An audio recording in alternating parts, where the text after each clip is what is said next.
I'm sorry to say it's the finale. I've utterly enjoyed my time with today's guest. It is the final part of this series. I've waited for such a long time. I've got through it today. I finished the book today, and it's this book over my right shoulder here, Pivot to the Future. And our guest for this magnificent series, welcome back, Paul Nunes. Hello again, Aidan. Great to be back.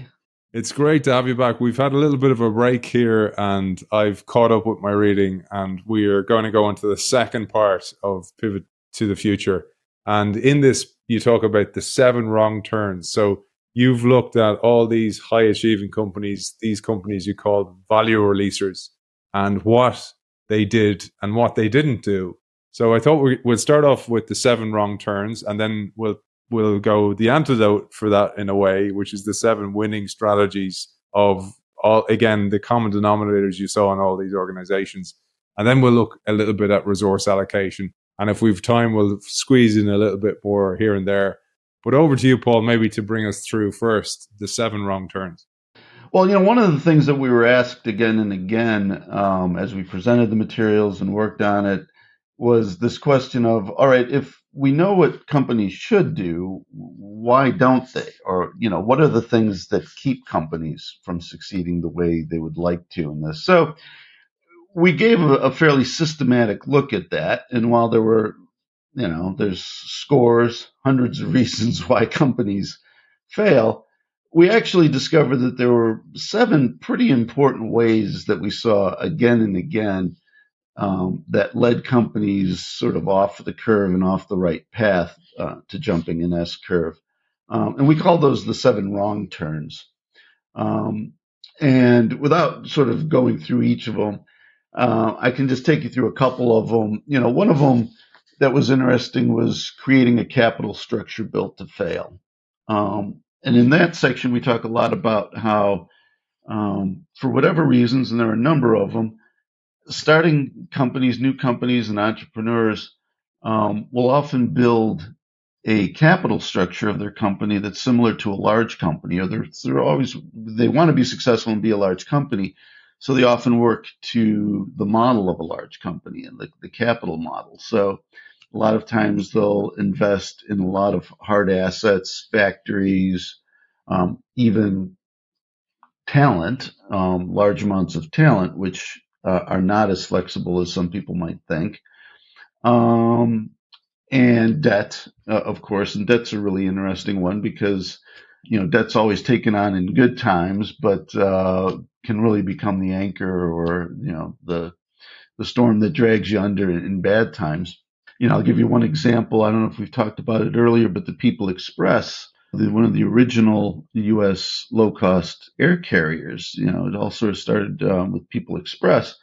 And the interesting thing was that whole thing of that when the big carriers wanted them out, when they became annoying enough and they entered the New England, the East Coast corridor, all the other airlines basically lowered their prices to cost. People Express had to match it, and they didn't have the wherewithal. Basically, they were cash broke. So the cash started disappearing as they paid off their loans on the planes and everything else. So they basically got into a cash crunch, and that's what killed People Express. And so this idea of financial structure and your levels of indebtedness and cash flow are critical. So, what we saw is not thinking through sufficiently how your capital structure is going to actually support the business. Another one, we thought was interesting was serving regulators, not customers. We say that eventually the regulators come in and find out you're doing something like Airbnb or Uber. So if you want to do cars, so there's all this regulation that's being circumvented, if not fully thwarted. And eventually the regulators and the law gets in there and you get tied up in the courts. And what we found was interesting that the companies that got most caught up with the regulators actually had a real disadvantage to be the first mover because it bought these other companies a lot of time to come in. So that, the lifts, all the other sort of, taxi services and that, they all got time as the leader got caught up in the regulators. But even more interestingly is the leaders oftentimes would look to regulators then to prevent the next coming up competitors, the other new entrants that were following behind them. And so it was really interesting that we had some examples in there of companies that then, sort of cried foul to the regulators. But so losing that customer focus, and what happens is, as you're busy serving the regulators and trying to prove that it should be legal to, have apartment rentals to third parties and figuring out what all the details, should it be so many people allowed in the building and all that other stuff. All that other stuff actually takes you away from developing good new products. So you lose the customer focus while you're busy trying to solve the product for the regulators. And meanwhile, you can wind up with competitors that don't even have those problems because they're not even targeting that segment. So it's like, okay, instead of finding a way around regulation for a segment of your offering, it's like, well, maybe we'll just ignore that segment entirely and just not offer it and move on, because that way we don't have to deal with the regulators. And you see that in like autonomous vehicles and stuff and all these things, right? How do you get, it's like, well, autonomous vehicles on the highway versus in inner cities. It's like, maybe it's just easier to say, well, okay, we'll agree immediately to only use it on the highway. And that can circumvent this question of the regulator saying, well, I don't want, you don't know how to handle autonomous vehicles in the city, and it's dangerous, in the city. And you say, well, yeah, but we can prove it over here. So anyway, so this idea of interaction with regulators and what happens there, a lot of companies were held up and lost out because they served the regulators and not the customer. I think another interesting one is losing your head, which we like the sort of the pun, but it's really the truth. Is that, many companies we saw, whether it's Dell, whether it was Google and Yahoo, Google and Yahoo is good examples of, the CEOs, the founding CEOs, the founders were both sort of, left after the acquisition and the going public or whatever it was. And then in Google's case, they were called back, right, with Brin and that. But the interesting thing is realizing that, well, if we lose our founders, what are we going to put in their place? Who's going to do the innovation stuff? And again, we talked about managing to three horizons. So the companies that didn't actually grasp how important it was to have three horizon leadership would often let go of their innovators and their entrepreneurs that started the company, thinking that, well, they're no longer needed. We've got the product. We've got Yahoo. It's working. And we said, and what they right, and you forget, and then what you realize is like, well, yeah, but everybody left in the company only really kind of knows how to make Yahoo work or make the search engine work. They don't really know how to make Google Maps. They don't really know how to make Google Maps work with, restaurant reservation systems, because they're search engine people. Or, so this idea of needing to make sure that your talent is more broad and that you're actually, balancing a multi-horizon set of research initiatives. And all of that is often tied up with whether or not you've got whether you've got your head on, whether it's the original head or whether it's the, somebody else or other people and things that you've put in their place.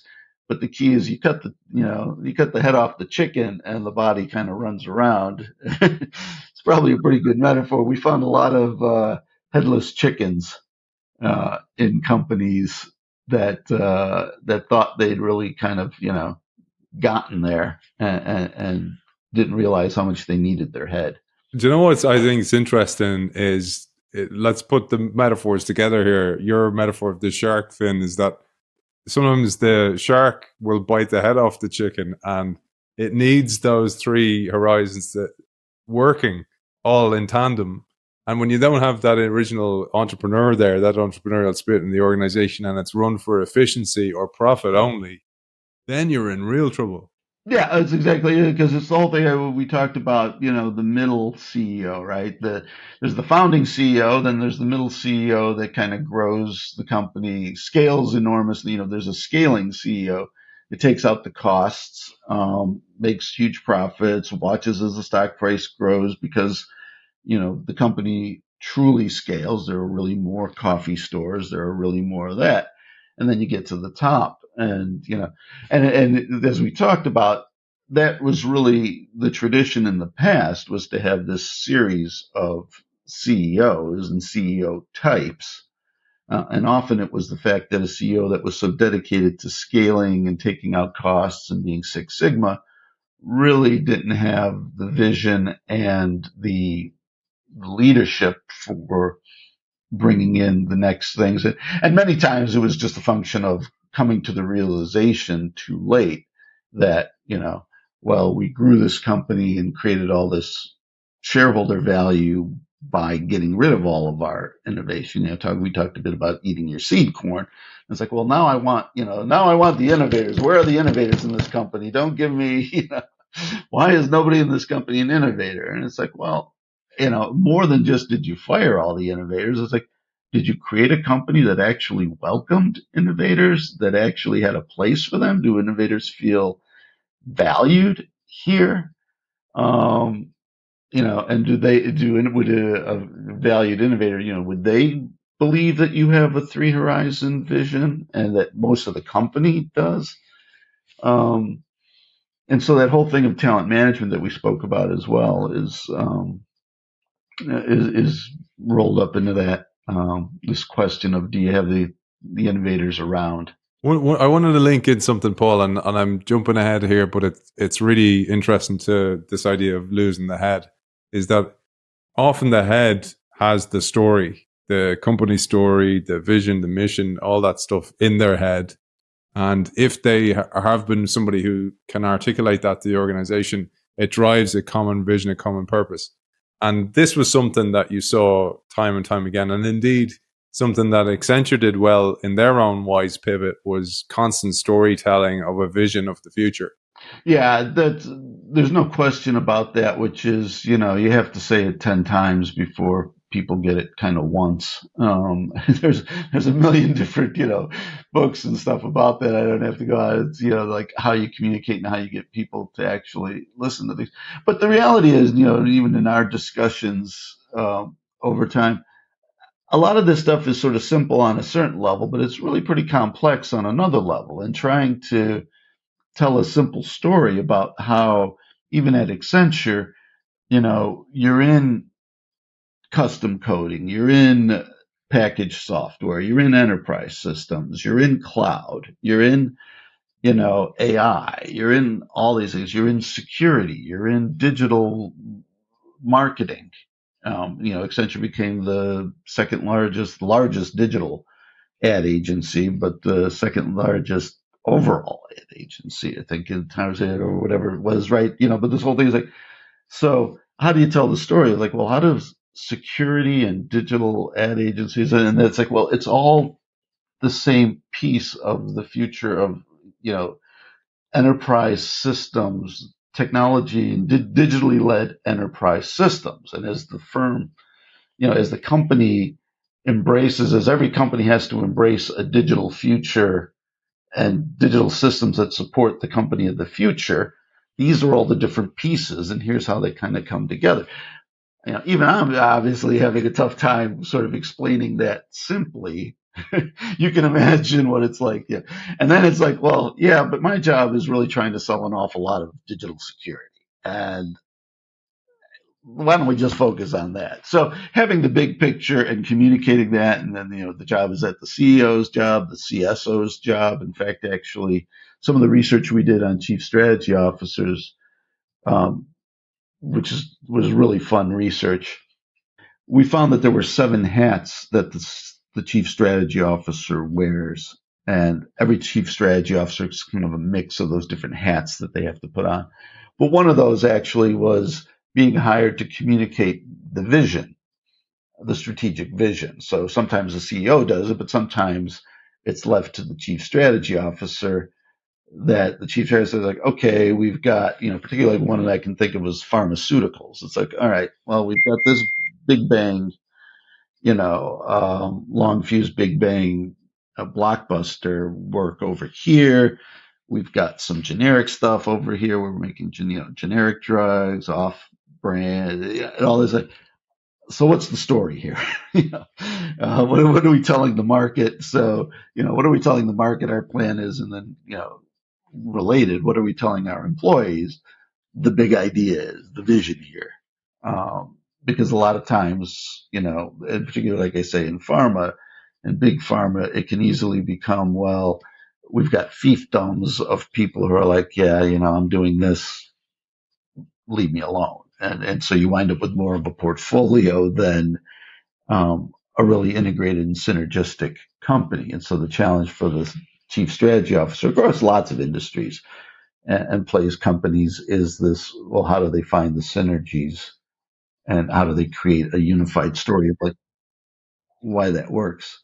Paul, I think I'll be killed if I don't bring in this next one. And this one may feel like it's American centric or US centric, but it's not. You say here one of these round turns is managing Wall Street, but that's a metaphor or an analogy for managing VCs or shareholders as well, people who want to get you to innovate. They may say out of one side of their mouth, we need you to innovate more, but then actually pummel you on the other side for actually spending money or not bringing in profits. And you say here, beloved startups that go public too soon find themselves stymied by investors who say they want more disruptive innovation, but pummel the company's shares and management when profits don't show up fast enough. And then on the other side, you say mature companies likewise may be constrained by Wall Street analysts whose focus on day-to-day performance often misses the deeper disruptive trends and technologies unraveling the industry. Efforts to capture growing trapped value are postponed as investors furiously rewrite the script for the company's last strategy, initiating a sometimes fatal loop.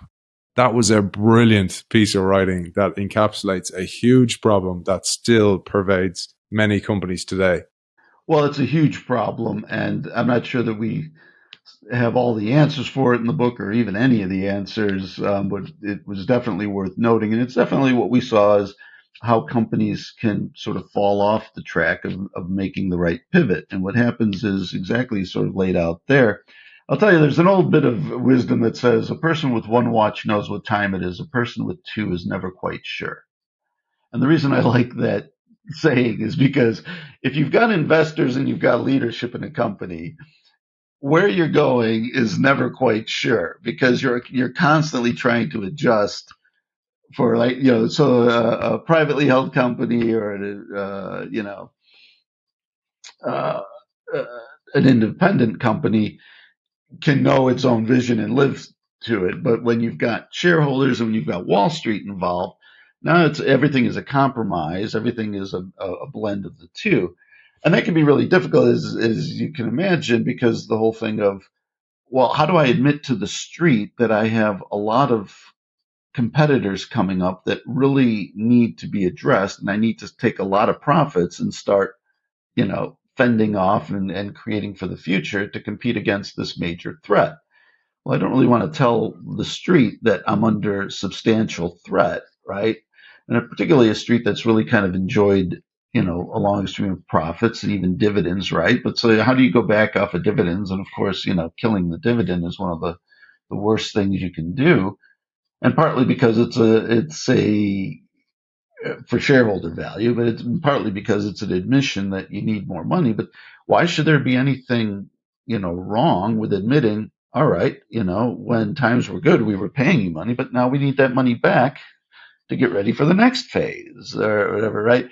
But people see it as a complete, failure on a company if they say, no, we're going to cut back even a penny on the dividend because it's like, well, the company must be in trouble.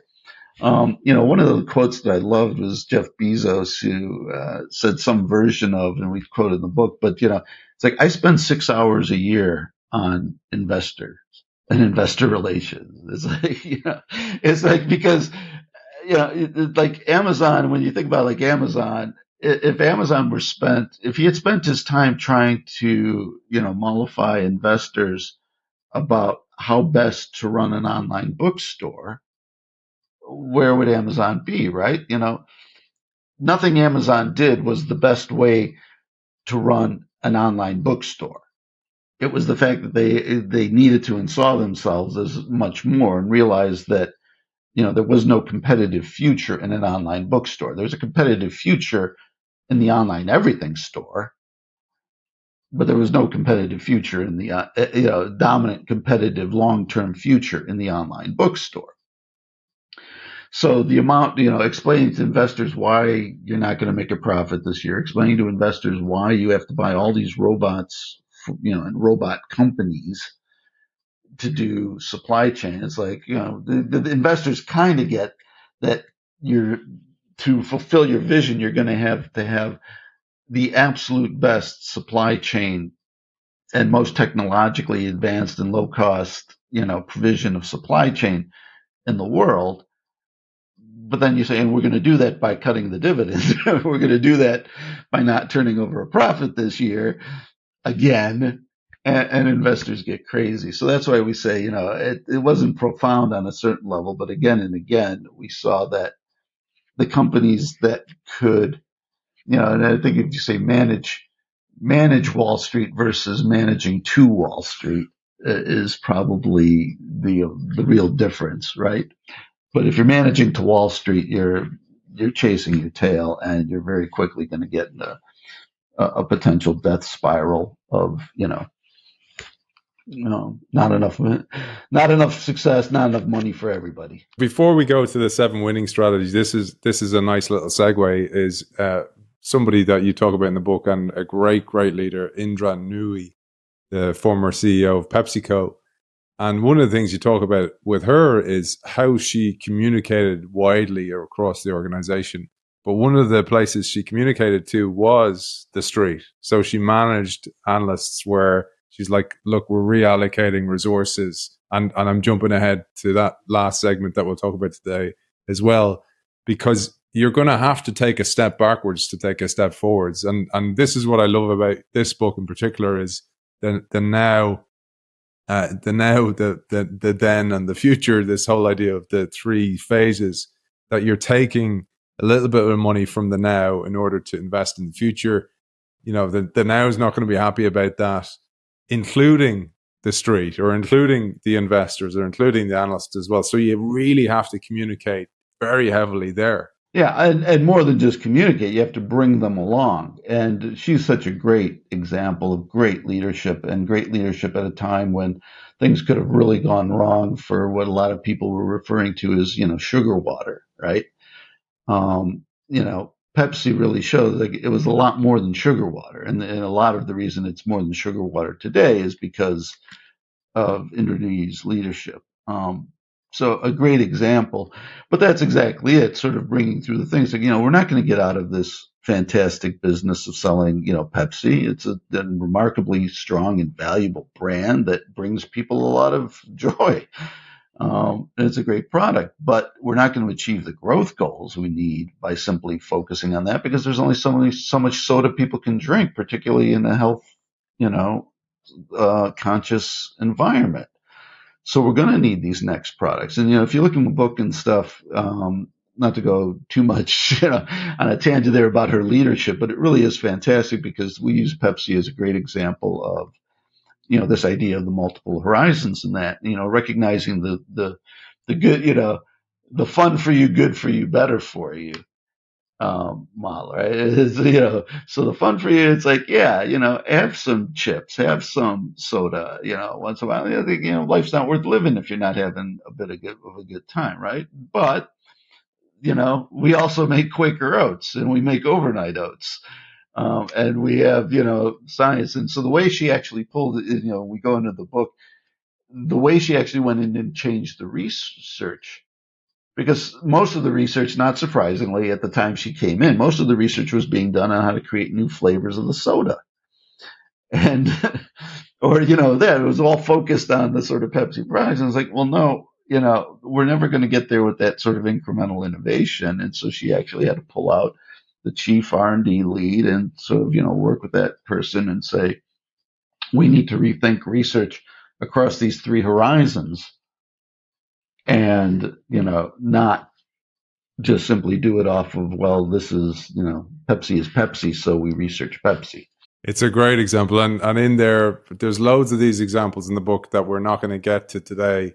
But the Pepsi story is great, even to the fact of hiring new type of talent. So when you're thinking about that kind of pivot, you need to hire biotechnologists and all kinds of different skill sets that you don't currently have in the organization. We won't go there, Paul, because I'll be keeping you all day, and you've given us so much time. So let's pivot ourselves to the 7 winning strategies. And as you say in the book, very few of the companies in your study adopted all of them, but Value Releasers successfully pursued at least one or more of these 7 winning strategies. And again, each of these strategies has a great story or anecdote or organization that has demonstrated them. But over to you, Paul, to pick maybe your favorite, or if you like, go through them all. Gosh, I'd like to go through them all, but I will just start with a couple of them. But first, the idea of the 7 winning strategies was really the winning strategies for getting to the edge of the technology curve.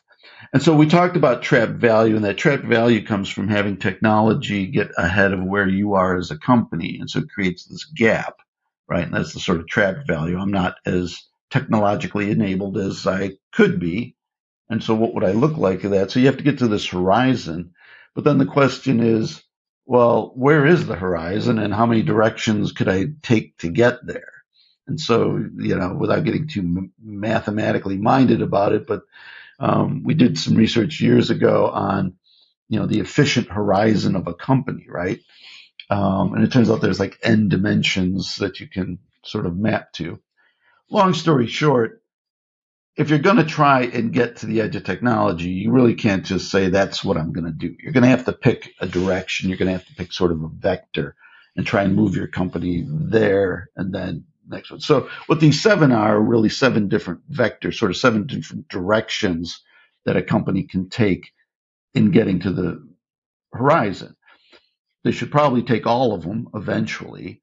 What we found actually is that most effective companies pick 1 or 2 to highlight for a period of time and then move along the other dimensions at a later time. So let's make that a bit more real with a couple of examples. One dimension you can take, and the one I'll probably start with because it's the most counterintuitive, is talent rich. So what does talent have to do with technology? Usually we think it's the opposite, right? It's a combination of talent and technology. Well, Volvo figured out at one point that a lot of its talent was all in mechanical engineers because it was all about safety, remember, and it was all about the car, and it was all about being a great mechanical car, but that they had a really homogeneous pool of talent that wasn't allowing them to do what they wanted to do. Now, you say, well, does technology and technology capability have to do with that? What they recognize that in order to create a more diverse talent pool and exploit a more diverse talent pool, they could use technology and talent management software to actually understand what are the capabilities within their talent. Who went to art school maybe and is now working as an industrial engineer for us. You say like do that, but you can do that anecdotally and say, well, I found this person, that somebody mentioned that they went to art school. Hey, let's move over here. Or you can do it more systematically by saying, no, we actually have a system whereby we can record everybody's talent and experiences and broad talents. And then we can actually build teams of these people based on what we know about their backgrounds and capabilities. And we can create more creative, more powerful, more future-oriented teams. But the recognition that you can't really do that until you have the data and the processing capability to do that. And so what Volvo did was they saw that exactly that way and said, well, we need to invest in talent management so that we can make a major change, talent management systems, so that we can make a major change in the overall nature and capability of our talent and how we leverage and use our talent.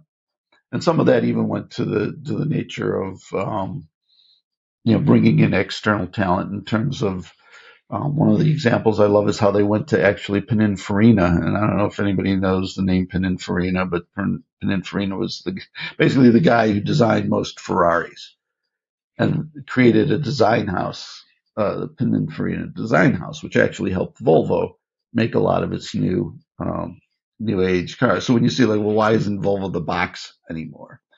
But that's the kind of thinking and the kind of talent and saying, all right, we need these people in.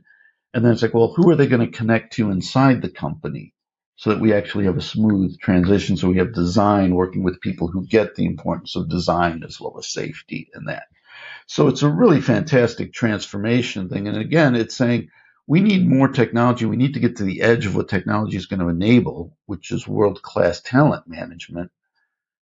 Even though we're an auto company, world-class talent management in terms of broad capability management, that's going to be a competitive advantage for us, and that's where we're going to go. Another one I found extremely interesting, and there's 7 in particular that you cover in the book, all complete with examples. But this one, particularly because of the example, is network powered. Yeah, network powered was one of my favorite too. And really what we talk about there is two things. One is the power of the network of companies you can build, but the other one is more simply the power of the network in the sense of internet and Internet of Things. And one of the examples that we saw was a company I liked called Sleep Number. So what did Sleep Number do? Sleep Number created mattresses that were actually technologically enabled and actually essentially listened to, felt how people slept, and recorded digital profiles of the sleeping person's sleep patterns. Basically, you were able to, tell whether they tossed and turned and how much they were sleeping and whether they were in REM sleep, deep sleep, etc. And you can say, well, so why would that matter? It's like, well, if you have that data and can capture that data, then you can start to do things like let people know how well they slept the night before and how well they're sleeping in general, and connect it to, say, their Fitbit and see, well, are you running better? Are you doing more exercise on days where you've slept better? So you can start to build real connections between how well you're sleeping and how well you're feeling the rest of the day. One of the ones that I thought was really interesting is, you can predict heart attacks. It turns out that, by seeing the pattern and seeing when people, have heart attacks in their sleep, maybe there's a way that we can prevent that, based on various patterns of that. What was really interesting is they actually partnered with the NFL, the National Football League here in the United States, to monitor the athletes and see, well, how does the athletes and how does their sleep actually impact their performance on game day? And what can we do if we know, the quarterback had a really bad night's sleep? Maybe they were worried about the game, whatever, but maybe they're going to be a little tired, so maybe we're not going to try so many, quarterback runs or whatever. And it's not perfectly to know, exactly now where all that data goes to. And that's one of the beauties of the use of technology and, data mining, and then we can learn the benefits that we're going to be able to capture in the future. But it all starts with this idea of saying, well, all right, it's all digitally connected. How do we use the power of digital monitoring and digital connection? One of the other ones that we've seen recently is, the iWatch, the Apple, it's not the Apple Watch, not technically an iWatch, but, the Apple Watch keeping track of all of the nature of where you've been and everything else. Well, sure, it's great for health, but it can also be used for things like, helping to find lost people. And there's all kinds of, sort of legal things, proving geofencing and this and that, I wasn't there. Or, and again, even the same things of, well, should I have a watch that's going to tell me 20 minutes in advance? You're pretty stressed. You might have a heart attack because lots of people who have your pulse and your blood pressure, have a heart attack in 30 minutes. You might want to sit down. so this power of networks that we can hardly imagine right now is one of the dimensions that you can seek to vector to get to the horizon of capability. I just think, man, imagine what it's going to be like, even with the power of Moore's law, with the increasing acceptance of these tools, what it's going to be like in 10 years. And we're going to be looking at stuff and kind of going, oh man, I can't believe we were doing that. What, we were so dumb to be doing that, whatever it was, Well, not and the whole taking thing is like, certain yeah, things. exactly. How is it that people didn't get a warning 30 minutes ahead of time, before they had heart attacks? Like people had heart attacks. It's like Yeah, yeah. they didn't know that they were, and so, yeah, the things, and We got actually, a warning for a meeting, but not for a heart attack. yeah, but the whole thing's actually, and I remember it distinctly in the cell phone days, the early cell phone days, but there's a saying in technology that you can tell an important technology more by its absence than its presence. And the key is like once you've introduced a technology, it's more about how bad do people scream when you take it away. That's how you know. So right, people would rather the surveys that they do of what people would tolerate sooner than give up their cell phone is amazing. It's profound. But that's kind of a good way of measuring, like, well, how important is the cell phone? It's like, well, I would give up vacations. People. One of them I remember is people would go without vacations sooner than give up their cell phone, even for like a period of time. I was on a plane, Paul. I was giving a talk over in Greece, and I was coming back, and we were landing into Dublin, and I heard a kid behind me talking to her mom, and she's like, "Mom, you know what? I'm really going to look forward to when we get home." And I was like, kind of going, "She going to say her teddy bear or her room?" And she like, this kid was like 5 or 6, and she's like, "Number one, having the internet again." I was like, oh no, my God. That's where we are with a 5-year-old kid. Oh my God. So you're dead right, man. Well, and the whole thing of how boring the world is without constant information bombardment is, it's different. I tell you what, man, I love black spots where there's no connection and you can just read or just be present, and you're forced to. It takes a little while to actually acclimatize to the black spot. But let's get to the final part, because I'm conscious you have to go as well. The way I love the way you tee this part up, because you say the 7 winning strategies are the ski poles of the wise pivot. Love that language, man. Your stakes in the ground and your centers of gravity, and they determine the type of trapped value that you'll target, where to find it, and which combination you'll need to release it. And throughout the book, Paul reminds us that this all depends on you, your life cycle, your risk appetite, your capital, your endowment of existing investments that you have. Perhaps, for example, it's real estate. So there's a different combination for everybody. So there's no like magic bullet here. It all depends on you. And also, what I love about the book is it's almost like you can pick where you are when you read it deeply and understand it, as I hope you will do from this series. But also buy the books. I think they're fantastic books as well. But the last thing to understand here is you talk about the wise pivot, which is this big overall pivot. But then there's resource allocation. And this involves innovation. So as one pivot, financial pivot itself, and then the people pivot. And these are the 3 main aspects that you focus the rest of the book on.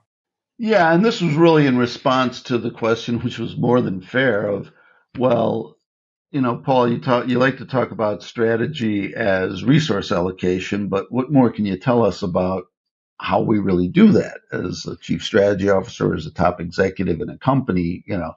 What does good resource allocation look like, or what does it mean in terms of pivoting to the future? So we really drove down on that and tried to create a model of how are companies thinking about it and how do they do it and what do they change. And what we came up with was this sort of 3-pronged 9-component model you can think of them as levers, but they're really kind of switches in spectrum of left to right. They're of aspects of innovation, finance, and people in companies that kind of determine the nature of the model that they're applying.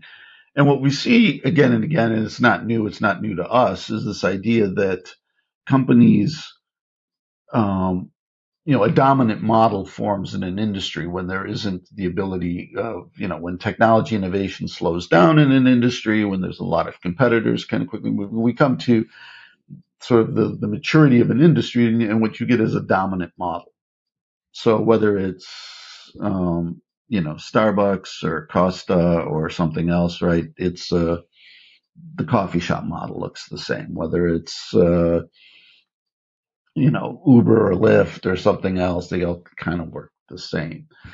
And so the question was, where did we see how companies were changing the dominant model, and what levers were they pulling to do that, to get themselves out of the dominant model and kind of break new ground through strategy as resource allocation?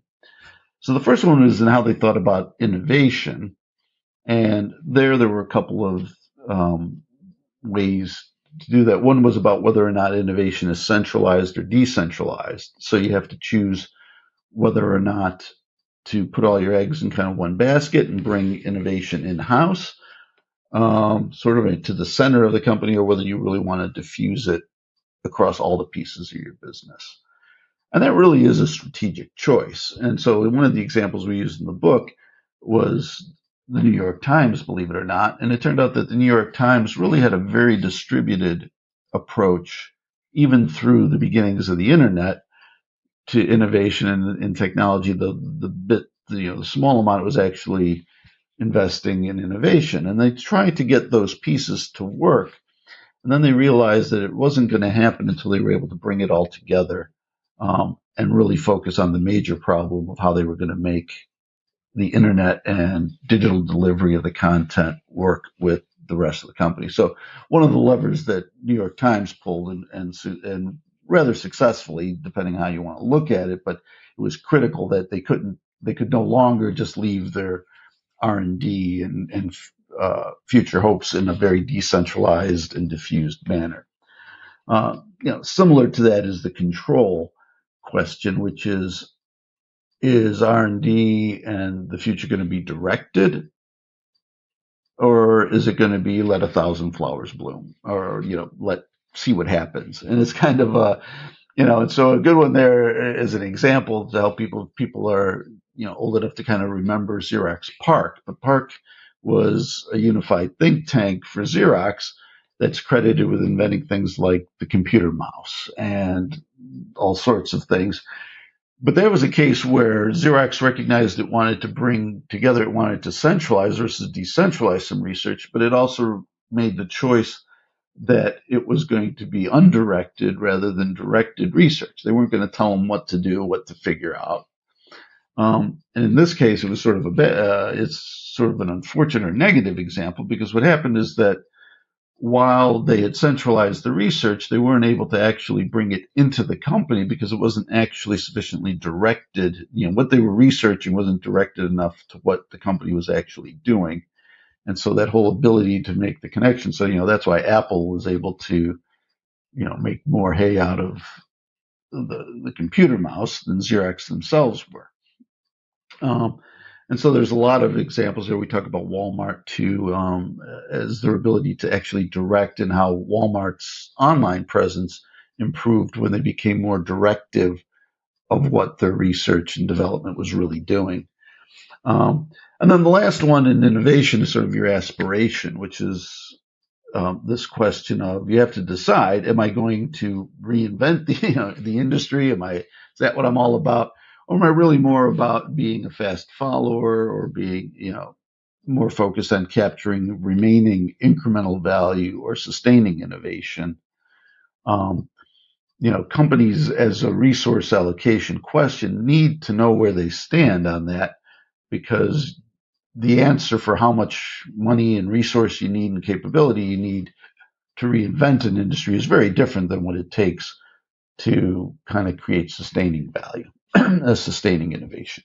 Now, there's two more areas that we talk about in the book, and I'm not going to give you all the details. Got to save something for reading. But there's an area of finance, this question of, how do we do resource allocation in finance, and how do we do it in people? And in finance, there's three areas. There's fixed assets, working capital, and human capital. But the example I really liked there that we found that was interesting was pulling the lever in a different direction in fixed assets. Because what Geo did, which was Mukesh Ambani's Reliance play to 4G in India, Geo is a company that invested in putting in all kinds of new infrastructure around 4G. So instead of actually getting out of assets, which I've talked a lot about in all of our previous discussions, it was really an example of pulling the lever a different way, which was putting in new, much, much cheaper 4G technology because the costs had come down so dramatically that he actually accelerated the obsolescence of all of the 3G and all the technologies before that, and recognizing that nobody would really want 3G even at any price if there was affordable 4G technology and LTE. So that's just one example of where you can, when you rethink your resource allocations and assets, the conventional wisdom is you've got to get out of and try and minimize assets in any business, and that's generally true. But in fact, Geo found tremendous success in recognizing the power of new, much cheaper assets to create a new model. And then in people, one of the interesting areas that I really liked was we looked a lot about artificial intelligence and particularly things like even robotics and how it was going to reinvent industries. And what we saw is really interesting was the example in Mercedes where they put in robots to help build the cars. And it turned out that it wasn't working as well as they had hoped. And they found that if they actually tweaked the system to put a little bit more of the human input into it, that they had to sort of back off the completely automated assembly, and that the partnership between humans to do what they do best and with robots to do what they do best actually created a better process design than simply robots by themselves. And not simply because they didn't have the cost-effective technology, and then maybe someday it will eventually be better than humans, but that at least for the foreseeable future, this combined process was a much better fit because you have to take into account how humans work best as well as the best things that robots can do. And so the Mercedes example and the details of that are really quite fascinating as well.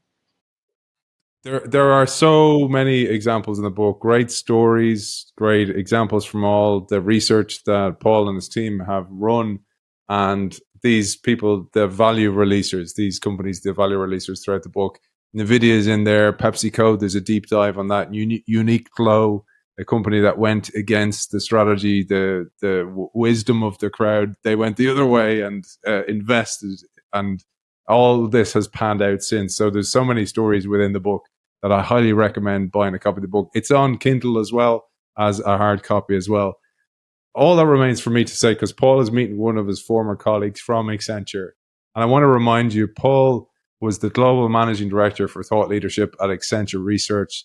He led the company in developing groundbreaking insights into technology and strategic business change. He is the co-author of 4 books, Big Bang Disruption, Jumping the S-Curve, Mass Affluence, which we didn't cover because it wasn't part of this trilogy, and this book, Pivot to the Future. And I am very, very grateful for first getting a deep dive into your work and then spending this time to you. I have to tell you, off air, Paul and I spent hours talking as well, down rabbit holes here, there, and everywhere. And it was an absolute pleasure to do so and spend time with the man. He was all those things for Accenture. I can tell you what, from my first-hand experience, he is a great guy and a great thinker. And I highly recommend anybody who's looking for a keynote speaker or somebody to be on a panel, reach out to Paul. Paul, for those people, where can they find you? They can find me on paulnunes23@gmail.com. And Paul's also on LinkedIn as well, and I'll link to Paul on LinkedIn in any of the excerpts that I share. Paul, thank you so much for all the time you've spent with us. Thank you, Aidan. This was great fun. Really was a pleasure. I learned as much talking to you as I conveyed. So thank you for our great conversations and for giving me the opportunity to share some time with your viewers. And I look forward to, man. I have a feeling we're going to meet again in the future. We're going to actually meet physically in the future as well. Oh, there's no doubt about that, even if it's just for a pint. Paul, it's been an absolute pleasure. Thank you, man. Thanks, Aidan.